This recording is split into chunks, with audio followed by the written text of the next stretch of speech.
Hello po mga kapraps, dito tayo ngayon sa isang property na for sale at ito'y matatagpuan natin sa bayan ng Nagcarlan, Laguna. Isa itong house and lot at katabi lang po ng Provincial Road. Ang direksyon na ito ay papuntang town proper ng Nagcarlan. Dito naman sa kabilang direksyon mga kapraps, papunta naman po yan ng Calamba, Calauan, Victoria. Ayan ang frontage mga kapraps ng property.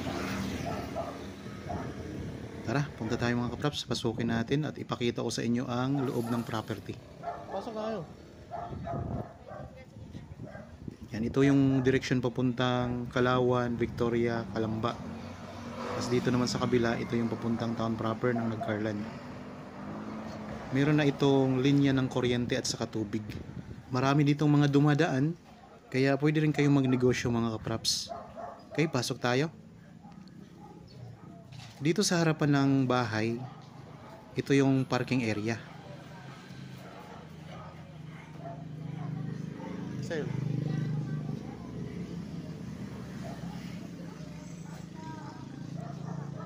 Yan, malawak po ang harapan ng bahay mga kapraps. May space pa kayo.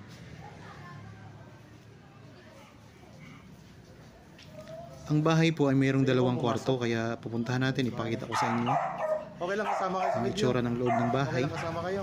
Dito po kayo baka. Tapos mamaya pupunta din tayo doon sa bandang likuran. Ipakita ko rin sa inyo ang mga tanim sa likuran ng property. May mga tanim po yun na mangga, rambutan, niyog.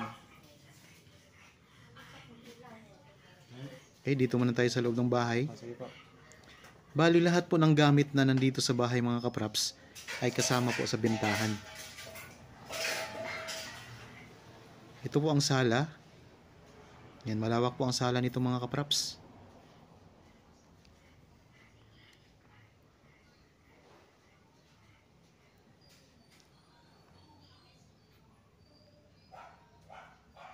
Kung kasama mga picture. Tapos punta naman tayo dito sa kwarto. Bali dalawang kwarto.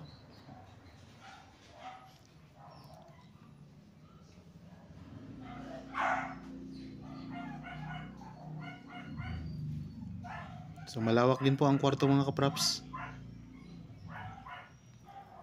May aircon na. May mga cabinet na rin yan mga kapraps.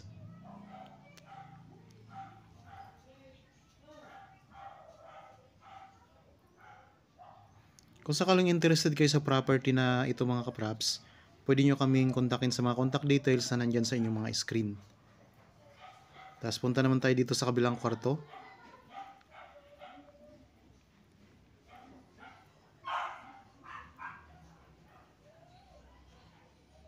Yan, malawak din yung mga kapraps. Parehong malawak yung dalawang kwarto. Tapos dito naman po sa CR.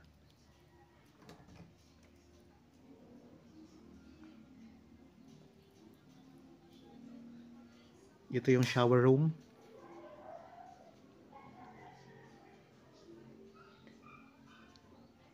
Yan, mayroong maliit na lababo.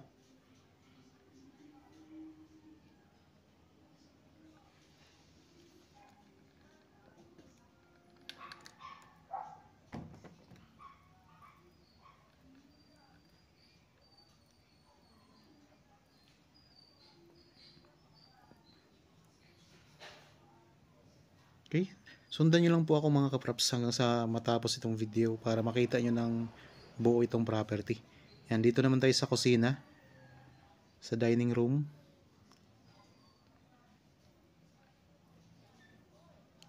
Yan, malawak din po ang space dito.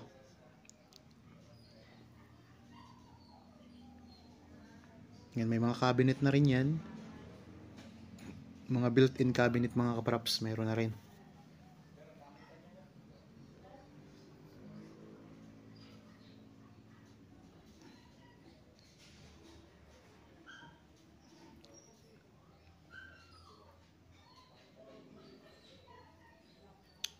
Punta naman tayo dito sa may bandang likuran. Pupuntahan natin yung pinakalikod ng property.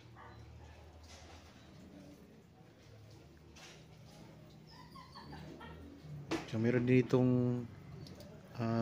lababo. Pwede kayo dito maglagay ng dirty kitchen mga kapraps. Sinilas ko pala, naiwan ko. Likod pa ba yan? Kasama ba yung likod? So kung sakaling mabili nyo ito, Kunin ko lang yung sinilas titirhan ko. nyo na lamang kasi kompleto na po siya sa gamit. Mayroong maliit na kubo dito sa bandang likuran ng property. Yan, pwede kayo dito magkape. Pwede ka din kayo dito kumain kung gusto nyong maaliwalas. Palibot na ito ng bakod. Yan, may puno ng mangga sa bandang likuran, katabi ng maliit na kubo.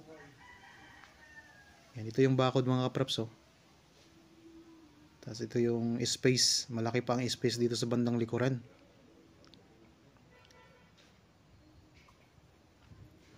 Ito kasama to? Okay. Dito may gate tayo. Meron tayong gate na para dito naman sa farm sa bandang likuran. Yan, palibot na rin yan ng sementadong bakod. Yan, mayroong kawayan na tanim. Ito mga puno ng mangga, may niyog. Yan, may mga kapitbahay na rin kayo dito mga kapraps.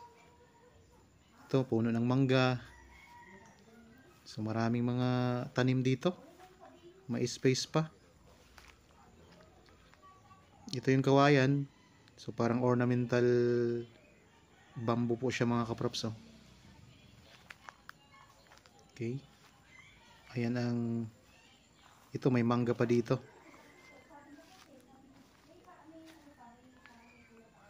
Yan, ito na yung pinakalikod ng property. Ito yung pinakadulo ng property.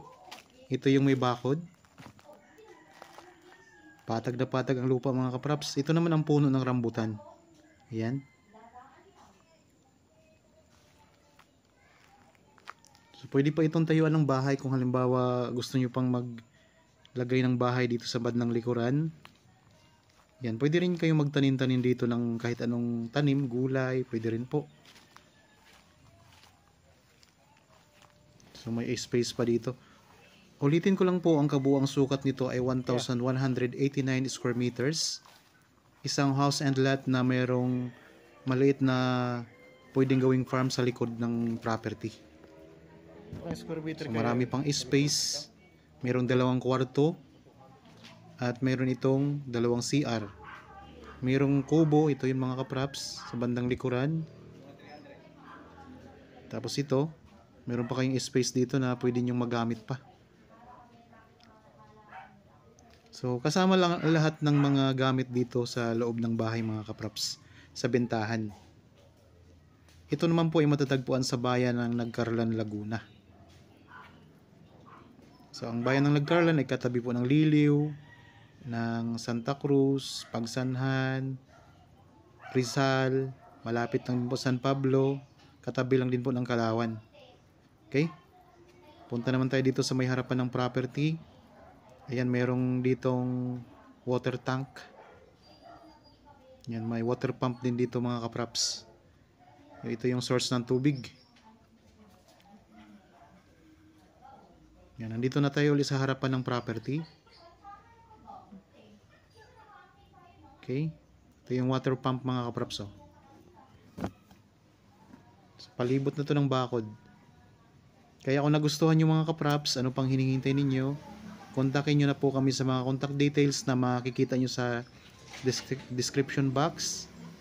At makikita nyo rin po sa screen ng inyong mga cellphone. Ayan. Nasa video mga kapraps ang aming mga number. Ito pala mga kapraps ay corner lot itong property na ito. Yan, mayroong maliit dito na grotto sa harapan ng bahay. Ito yung katabi na mismo ng kalsada. Okay. Yan, ang ganda ng property mga kapraps. Kung sakaling gusto nyo pang i-develop ito, gusto nyo pang pagandahin, pwede naman. Kung sakaling mabili nyo ito. Yan, mayroon pang water tank sa itaas. Nakahang mga kapraps. So titirhan nyo na lamang po kung sakaling kayo makabili nito. Ang ganda pa ng pwesto. Mismong katabi ng Provincial Road. Ang lawak pa ng kalsada dito mga kaprops, nasa harap ng property.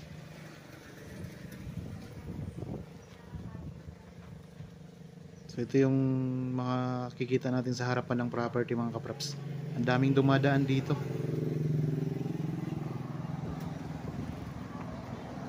Yan. Sabi ko kanina, ito ay isang corner lot mga kaprops, kaya maganda ang pwesto nito.